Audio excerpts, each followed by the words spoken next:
काकोरी कांड भाग 5। अशफाक को भी काकोरी कांड के लिए फांसी की सजा सुनाई गई। उन्होंने मरने से पहले एक पत्र लिखा अपने देशवासियों के नाम, जिसमें उन्होंने कहा, जो काम मैं ना कर सका वो सारे काम आप करना। और फिर राम प्रसाद बिस्मिल का गीत सरफरोशी की तमन्ना गाते गाते फांसी के फंदे पर झूलकर अशफाक शहीद हो गए। अब अशफाक का शव उनके गांव में लाया गया तो उसके दर्शनार्थ सैकड़ों लोग जमा थे। वंदे मातरम के बुलंद नारों के साथ उसका अंतिम संस्कार हो गया। अशफाक उल्लाह को फैजाबाद जिले में 19 दिसंबर को फांसी हुई। वह बहुत खुशी के साथ कुरान शरीफ का बस्ता कांधे से टांगे हाजियों की भांति लवेक कहते और कलमा पढ़ते फांसी के तख्ते के पास गए। तख्ते को उन्होंने बोसा, चुंबन दिया और उपस्थित जनता से कहा, मेरे हाथ इंसानी खून से कभी नहीं रंगे। मेरे ऊपर जो इल्जाम लगाया गया वह गलत है। खुदा के यहाँ मेरा इंसाफ होगा। इसके बाद उनके गले में फंदा पड़ा और खुदा का नाम लेते हुए वह इस दुनिया से कूच कर गए। उनके रिश्तेदार उनकी लाश शाहजहांपुर ले जाना चाहते थे। इसके लिए उन्होंने बहुत आरजू मिन्नत की, तब कहीं इजाजत मिली। शाहजहांपुर ले जाते समय जब उनकी लाश लखनऊ स्टेशन पर उतारी गई तब कुछ लोगों को देखने का मौका मिला। चेहरे पर 10 घंटे की बाद भी बड़ी शांति और मधुरता थी। बस केवल आंखों के नीचे कुछ पीलापन था। बाकी चेहरा तो ऐसा सजीव था कि मालूम होता था कि अभी अभी नींद आई है। यह नींद अनंत थी। उन्होंने मरने के पहले ये शेर बनाए थे, तंग आकर हम भी उनके जुल्म के बेदाज से चल दिए सुए अदम जिदाने फैजाबाद से। ये शहीद बड़े धार्मिक थे। उनके पत्र से धार्मिक भाव टपकते हैं। पंडित राम प्रसाद को गोरखपुर जेल में 19 दिसंबर को फांसी हुई।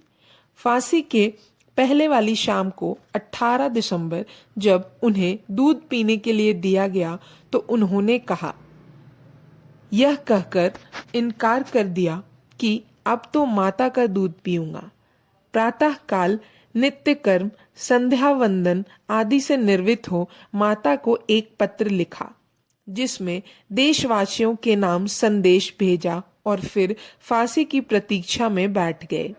जब फांसी के तख्ते पर ले जाने वाले आए तो वह वंदे मातरम और भारत माता की जय कहते हुए तुरंत उठकर चल दिए। चलते समय उन्होंने यह कहा, मालिक तेरी रजा रहे और तू ही तू रहे, बाकी ना मैं रहूं ना मेरी आरजू रहे।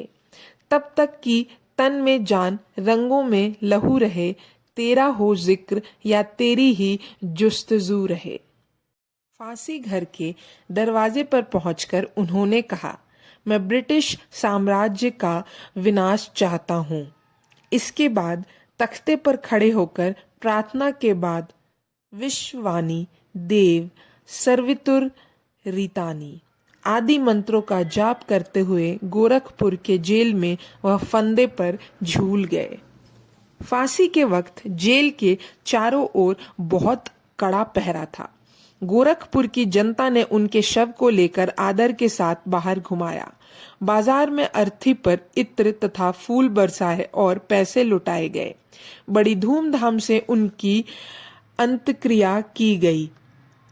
फांसी के कुछ दिन पहले उन्होंने अपने एक मित्र के पास पत्र भेजा। उसमें लिखा था, 19 तारीख को जो कुछ होने वाला है उसके लिए मैं अच्छी तरह तैयार हूं। यह है ही क्या, केवल शरीर का बदलना मात्र है। मुझे विश्वास है कि मेरी आत्मा मातृभूमि तथा उसकी दीन संतति के लिए उत्साह और ओज के साथ काम करने के लिए शीघ्र ही फिर लौट आएगी।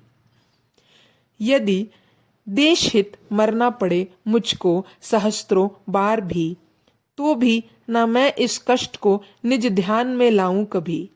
हे ईश, भारतवर्ष में 100 बार मेरा जन्म हो। कारण सदा ही मृत्यु को देशोपकारक कर्म हो। मरते बिस्मिल रोशन लहरी अशफाक अत्याचार से, होंगे पैदा सैकड़ों उनके रुधिर की धार से। उनके प्रबल उद्योग से उद्धार होगा देश का, तब नाश होगा सर्वदा दुख सुख के लवलेश का। सबसे मेरा नमस्ते कहिए। नीचे लिखी हुई कविता राम प्रसाद के जेल ही में बनाई थी और सैयद एनुद्दीन की अनुमति लेकर लखनऊ के अवध अखबार में छपाई थी।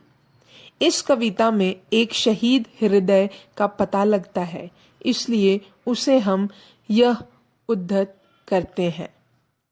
मिट गया जब मिटने वाला, फिर सलाम आया तो क्या। दिल की बर्बादी के बाद उनका प्यास आया तो क्या। काश अपनी जिंदगी में हम ये मंजर देखते, यूं सरे तुर्बत कोई महशर खराम आया तो क्या। मिट गई जुमला उम्मीदें, जाता रहा ख्याल, तब घड़ी फिर नामवर लेकर पयाम आया तो क्या। ए दिले नाकाम मिट जा अब तो कूच यार में, फिर मेरी नाकामियों के बाद काम आया तो क्या। आखिरी शव दीद के काबिल थी बिस्मिल की तड़प, सुबह दमगर कोई भी बलाएं बाम आया तो क्या। यह थी उनकी आखिरी कविता। अब हम सुनेंगे अगले भाग में।